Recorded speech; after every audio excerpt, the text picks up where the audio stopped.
I'm Rana Haddad. Welcome to RTV, a showcase of the programs and activities of the Arts and Humanities Division of Austin Community College.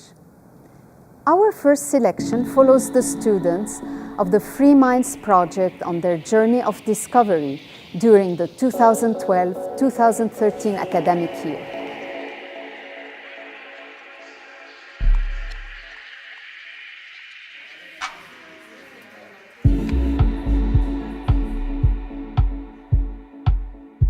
Free Minds was started at the University of Texas in 2006, but it was designed from the beginning as a partnership between UT and ACC and Foundation Communities, which is an affordable housing nonprofit in town, with the idea that these three organizations each have something to give to this population of students. It's for adults who have faced barriers to education, maybe because they grew up in families where people hadn't had educations, maybe didn't even finish high school. I don't have a college background. I've spent most of my time working in my life raising my sons. I currently work 2 jobs and go to school. This is exciting for me. I've been to college before, but I've been out since '09, and so coming through this Free Minds program, it provides the support that any adult who, a lot of us, we work, we go to school, or we raise a family. I was actually staying at a shelter at Safe Place, and I was there when they came to do a presentation. I got the flyer and applied and kept my fingers crossed and got in. To be very honest with you, I was incarcerated for several years for some mistakes that I made early on in life. And I have this desire to be more than that. I want to be a productive citizen. That's another goal, to break the cycle. If no one in my family has ever gone to college, and I plan to break that cycle with my own children. Professors from UT teach in the program, but professors from ACC also teach in the program, as well as a graduate student from UT who teaches writing. And then Foundation Communities gives us a home in the community. Our program is a course in the humanities, so it really focuses on these bigger questions that human beings have been asking over time and the various ways in which we go about answering them. You can never get enough Shakespeare, and he's really prominent in this course, and then F. Scott Fitzgerald and Alice Walker, and just authors that I've always admired and really love their work. So they smashed up things and creatures and then retreated back into their money or their vast carelessness or whatever it was that kept them together, and let other people clean up the mess they had made. We teach the course in units, and we have, for example, this year a unit in literature, one in politics, sometimes in other years that's been history, a humanities unit, a creative writing unit, and then a regular writing unit. We're going to celebrate you finishing your papers by having you share the sentence that you were most proud of. I'm going to ask you, I'm going to ask you to stand up, to own your sentence, to read your sentence aloud. Don't give us context, don't say I read about this and this paragraph is about this and all those things like that. Give us the sentence and let us celebrate that sentence. I felt a sense of foreboding right from the first paragraph, as if in her florid explanation of homespun perfection, the author intended the reader's unease. Gatsby had become blind and deaf by his own obsessive desire to prove his own work to her and to the world around him. This tells us that money can buy you fancy clothes, exotic homes, and extraordinary cars, but it cannot buy you happiness or satisfaction. The struggle must remain alive so that the people of color can survive. This is a debt we owe to the innocent people, our future, our children. The students have amazing stories to tell, and it's a really rewarding place to teach because they have rich, full lives that they bring to the page, and really powerful stories. This class gives me a chance to express how I feel, to take constructive criticism from others, to listen to how others feel, and to sharpen my skills, because one day I want to write a book. And after I got my constructive criticism, and you looked over my paper for me, and you showed me where I missed things, I felt like I hadn't done my best. And when I went to Lane, I cried. It's just really emotional for me when I can't get something. I know. And I want this so bad. I live, breathe for this program. This is all I talk about. We're always walking this line between this really high level of support and then these really high expectations. So we want to create an environment where people who maybe have felt shut out of the system feel safe to go in and try something new and see what they're capable of. But we don't do them any favors if we make it just an easy class. It's unlikely that anyone's going to turn in their very first paper and nail it, right? That's how you learn, is by turning something in, getting some feedback, changing a few things the next time, getting some feedback, changing a few things the next time. That's why you don't come and do one paper over 9 months, right? And that would be one option, to be like, all right, you're gonna have a 20-page research paper at the end of your 9 months of 3 minds. Well, everyone will fall on their face.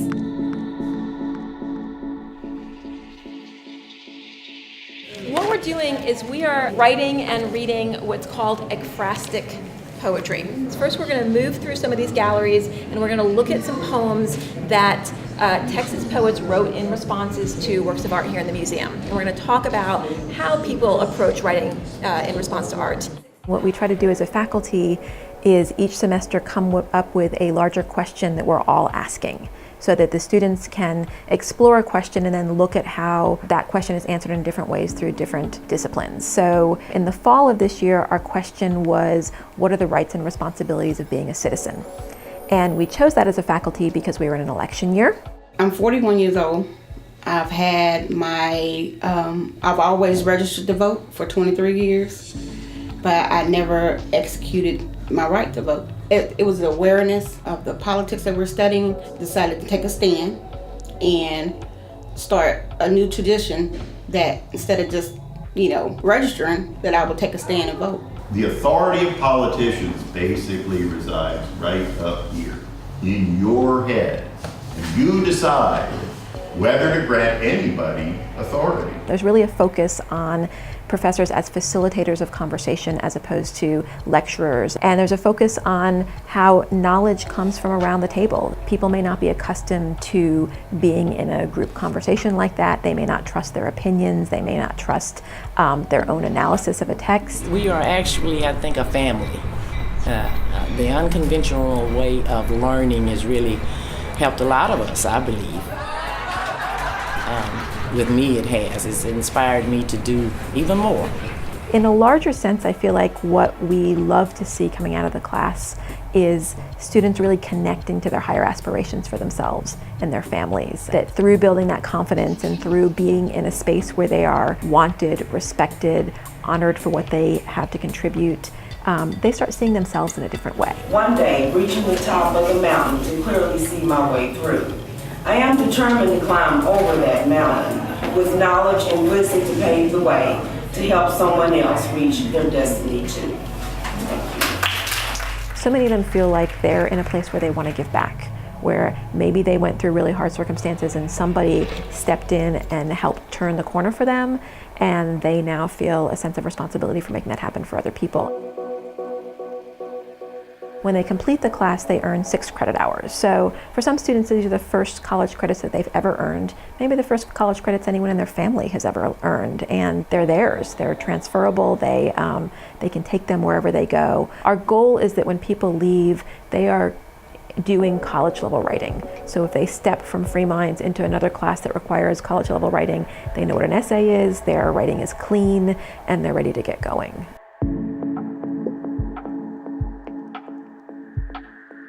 Wow, I am so excited.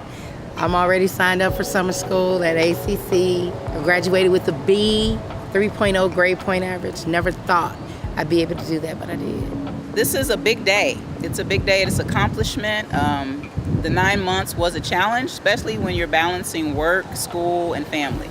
To me, I was a convicted felon. Now, I'm so much more than that. I'm so much more of a person than that. I do everything better now. I write better emails. The way I read a book is not even the same after Free Minds. Everything is more enhanced. I take my time. I analyze things. I look and see how the plot of the story fits in the bigger picture of life. I'm really happy. It's been a wonderful, positive experience. I met some amazing people. My professors are massive human beings, and I've just had the best time. I wish it wasn't ending, actually. You did it. In spite of trials and tribulations, some that only you may know about. In spite of whatever you fill in the blank, you did it. And tonight, we applaud you. If you get a chance, take this program. If you get a chance, give to this program. So this program can keep going to help other individuals, maybe someone in your own family that might get a chance to go to school and start their life all over. From a donation from you to Free Minds, so Free Minds can keep going. That's it. For 2 years in a row, with grants from the National Endowment for the Arts, we hosted the Big Read, a community-wide celebration of literacy and literature. In 2010, we featured Julia Alvarez's novel, In the Time of the Butterflies, and brought the author to Austin for a reading at the Mexican American Cultural Center.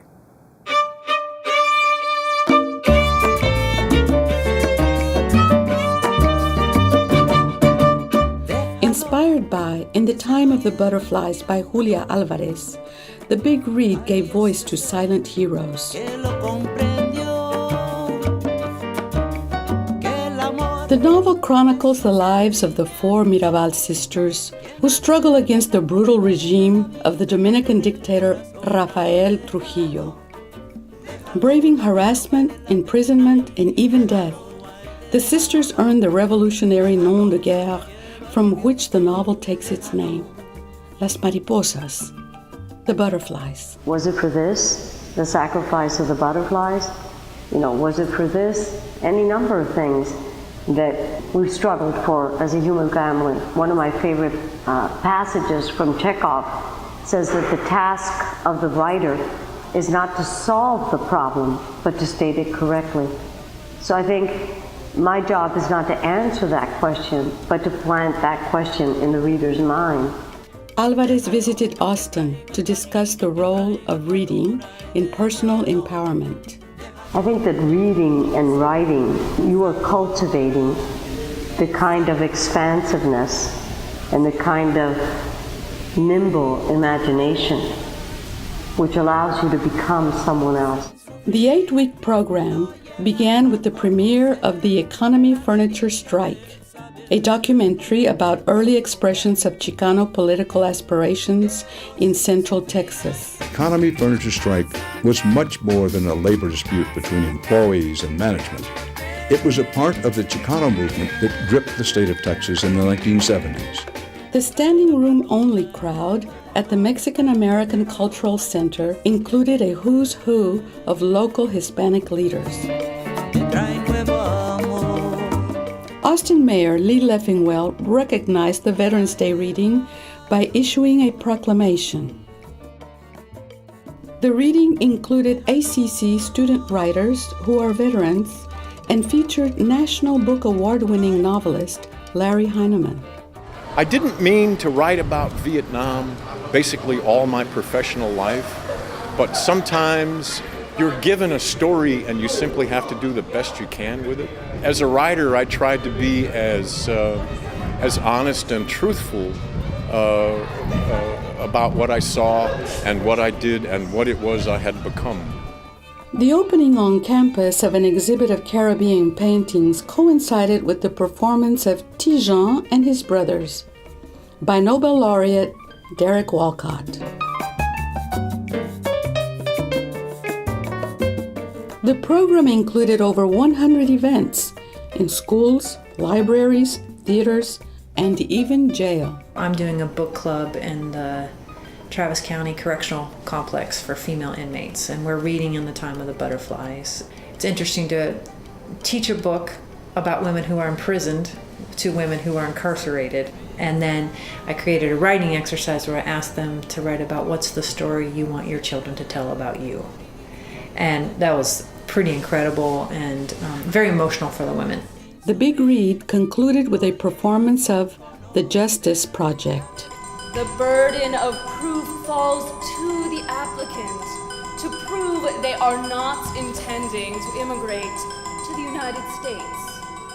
The collaboration involved dancers in a choreography class, writers in a memoir class, and students from the University of Trinidad and Tobago. The students explored concepts of personal and social justice and expressed their ideas in the languages of movement and of literature. At the root of social justice is not only to be yourself, but to become each one. And so, when we read, when we're moved by a piece of music, when we're dancing, that's all part of soul making. So I think there's something very connected between the writing, the reading, and the spirit. Every year since 1995, we have offered the Balcones Poetry Prize in recognition of an outstanding book of poetry. Here are 3 of our prize-winning poets. Math trauma. If you liked geometry, it meant you were a prude. Girls who liked algebra put out. The cool girls, I was not one, sat cloistered, passing notes and scoring high on tests. The first time Mom and Dad split up, kids from down the block and I lit the dry field behind the development.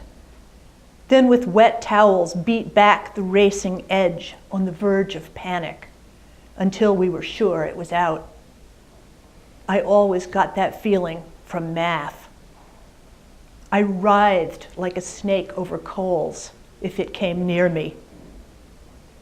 Mrs. X, drunk the year we did multiplication and division, never checked our workbooks, so no one ever saw the horses where the answers should have been. That's when I first wandered off into the white pastures on my own, with nothing but a spiky quiver of words and an urgent question. Obviously completely natural that the minute this disaster occurred in the World Trade Center buildings in September 11th, 2001, that there would be a lot of rising patriotism and flags everywhere, which probably suggested, we gotta immediately go to war somewhere, get revenge or something like that. And so I wrote this poem called Gloria out of an occasion. The occasion was simply me being in my home one evening, September 25th to be exact, 2001, and hearing a peculiar noise. And I called the poem Gloria because of Old Glory, the flag, because of the song Gloria, as in my experience mainly sung by Patti Smith, a wonderful rendition, and also Sic Transit Gloria, as that's where the power goes and dissolves. A large US flag flaps loudly outside our dining room, suspended on a pole from the topmost balcony across the way. I keep taking it for some poor thug running through the late September night, sneakers smacking. I spent a summer during monsoon season actually visiting my grandmother who lives on the southern tip of India in Kerala. And I didn't find this worm there, and I wanted to so much. But this is a poem based on the worm that I find so magical and interesting. And hopefully one day I'll be able to return and catch it in action. This is called By the Light of a Single Worm. Land snails the size of hockey pucks slime a shimmer along craggy roots.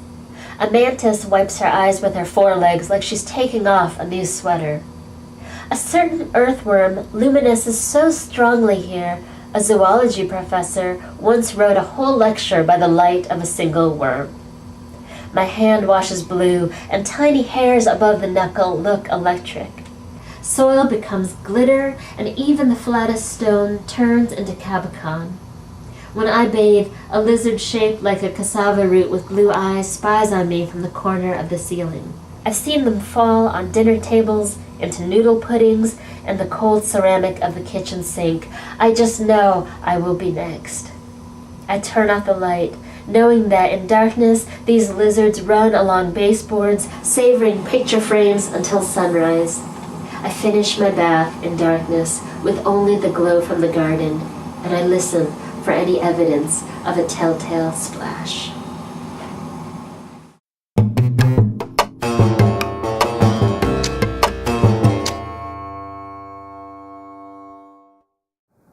In 2010, we announced the creation of the Balcones Fiction Prize. In this video, prize winner Katherine Karlin reads from and discusses her short story collection, Send Me Work. Bye Bye Larry takes place at a wake of a refinery worker. This was a story that took me several years and several revisions to write. Some stories I just write, pretty successfully right off the bat. This wasn't one of them. I worked on it for years. And the main character of Gina, who's a young woman working in an oil refinery, went through several permutations. I think a lot of this was a question of making her somebody who was not me. Really very, very different from me in many respects, and giving her her own agency. Larry Michalik did not die a glorious refinery death. He did not explode in a fireball as the spark of a welder's torch ignited methane fumes. He was not sheared by the claws of rail cars coupling in the yard. He did not dive into the mouth of a flare stack, leaving behind his work boots on the diamond plate catwalk. He did not wander into an empty tank purged with nitrogen and drown in the oxygen-free air. Larry Michalik merely lowered his union coffee mug one morning, dropped his head, and went out like a flame. We thought he had dozed off. For the rest of the shift, we prodded him with the eraser end of a pencil, jotted down his readings, and silenced the alarms buzzing on his control board. Only when Larry's relief showed up did we realize he was dead. Here's where I should eulogize Larry. For the most part, oil men are easy to like. When I started this job, they all looked the same to me, but I make a point of drawing from each a story. On the evening shift in spring, when the refinery lights twinkle against the darkening sky, and we fish plastic bottles out of the sludge pond, I get them to reveal something personal. One keeps a girlfriend and a whole second family in Florida. Another committed acts of sabotage before the '83 strike. A third has a brother serving time. You never know what a man will tell a young woman, warm and receptive, who is not his wife. I don't care if the stories are true. The moment is full and tender. Days later, I'll pass the same man on the hot tarmac or in the bright light of the control room, and the electricity crackles in the air between us. We don't even have to look at each other. But strip away Larry Michalik's blandness, and there was more blandness. The closest thing he had to a hobby was Anne Margaret. He taped in his locker a life-size poster of young Anne Margaret in a mini dress and go-go boots, her chin tucked coquettishly and her hair blown into an after-sex tangle. I tell you what, Gina, Larry said to me once, she looks better at 60 than you do in your 20s, better than you ever will.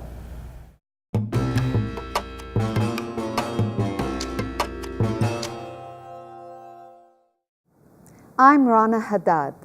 Thank you for watching ATV.